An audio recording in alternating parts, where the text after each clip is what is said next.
El Salvador, a small nation in Central America, is grappling with a notorious reputation for gang violence.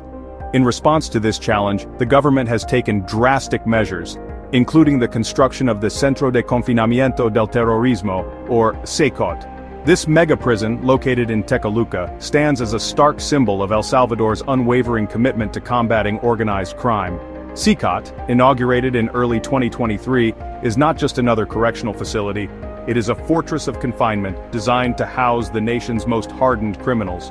The prison's sheer scale is awe-inspiring, spanning over 166 hectares and capable of holding up to 40,000 inmates. Its 8 heavily guarded pavilions, each housing thousands of prisoners, paint a grim picture of the country's struggle with law and order. CECOT's existence has sparked intense debate, both domestically and internationally, raising profound questions about human rights and the effectiveness of mass incarceration. This essay delves into the depths of CECOT, exploring its origins, operations, and the profound impact it has had on El Salvador and beyond. The creation of CECOT was a direct response to the escalating gang violence that has plagued El Salvador for decades.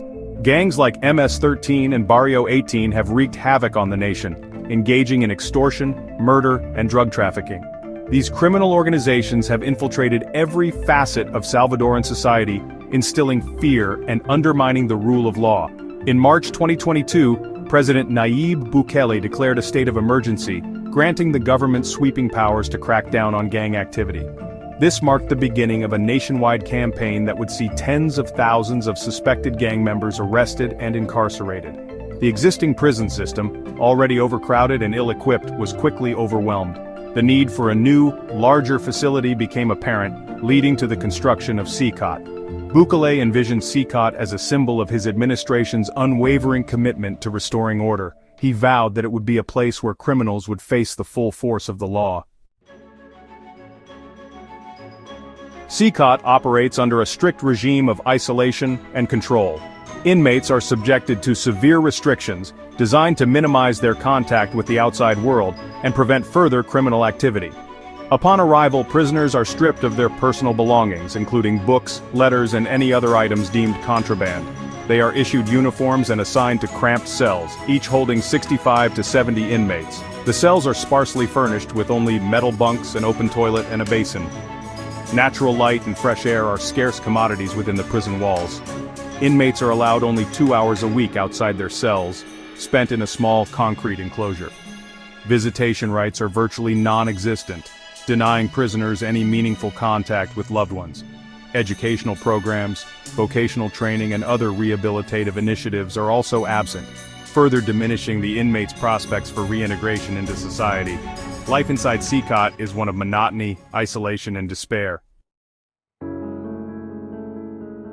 The construction and operation of CECOT have not been without controversy, particularly regarding the role of the United States. In March 2025, the Trump administration deported 261 individuals to CECOT, including Venezuelan nationals and Salvadoran gang members. This move, executed under the 1798 Alien Enemies Act, sparked outrage among human rights groups and legal experts who argued that it violated due process and international law.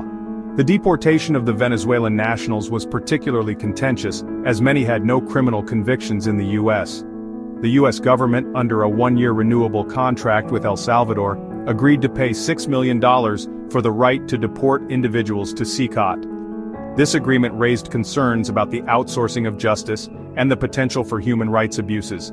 The lack of transparency surrounding the agreement and the criteria used to select deportees further fueled suspicions. The U.S. El Salvador deportation pipeline has become a flashpoint in the debate over immigration policy and the role of mass incarceration. Section 5. El Salvador's War on Gangs, a Nation Under Siege. The establishment of CECOT is just one facet of El Salvador's broader war on gangs. Since the state of emergency was declared in March 2022, the government has pursued an aggressive campaign of arrests and prosecutions. Over 84,000 individuals suspected of gang affiliation have been detained, often on flimsy evidence and with little regard for due process. The country's prison population has skyrocketed, surpassing 110,000 by March 2024, more than double the number prior to the crackdown. While the government claims that its efforts are necessary to restore order and security, critics argue that the crackdown has come at a steep cost to human rights. The mass arrests have disproportionately targeted young men from marginalized communities, often based solely on their appearance or place of residence. The justice system, already overburdened and plagued by corruption, has struggled to cope with the influx of detainees, leading to lengthy pretrial detentions and miscarriages of justice.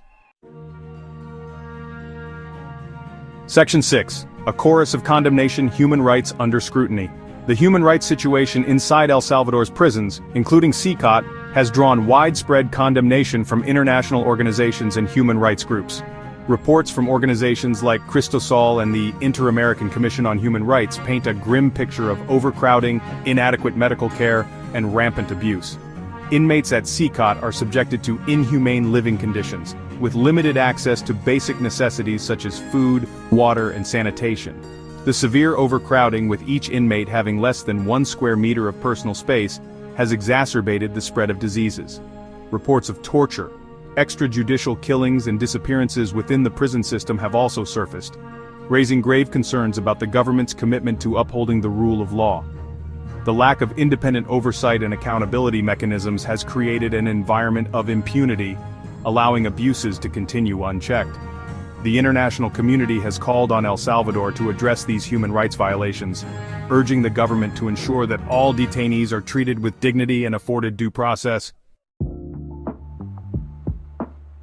Section 7. International perspectives: a spectrum of reactions.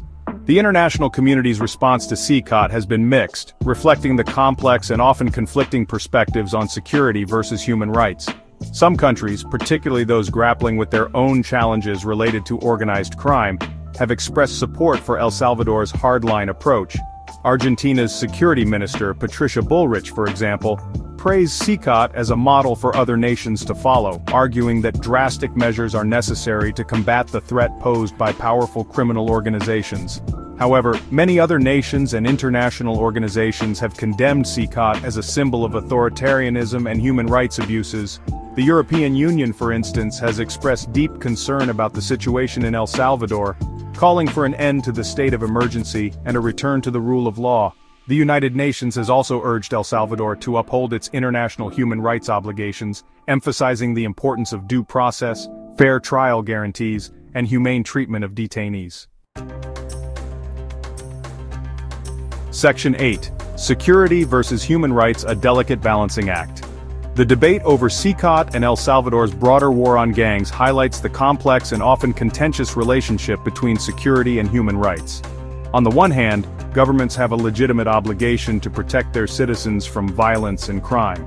The threat posed by powerful criminal organizations like MS-13 and Barrio 18 is real and demands a robust response. However, the pursuit of security cannot come at the expense of fundamental human rights. Mass incarceration, arbitrary detentions, and torture are not only morally reprehensible, but also counterproductive in the long run. When governments resort to such tactics, they undermine the rule of law, erode public trust, and create a climate of fear and repression. Moreover, prisons like CECOT, which offer little in the way of rehabilitation or reintegration, are likely to produce more hardened criminals, perpetuating the cycle of violence. Finding the right balance between security and human rights requires a nuanced and holistic approach that addresses the root causes of crime while upholding the dignity of all individuals. Section 9. Conclusion: the future of justice in El Salvador. CECOT stands as a stark reminder of the challenges facing El Salvador and the difficult choices governments face in addressing complex issues like gang violence.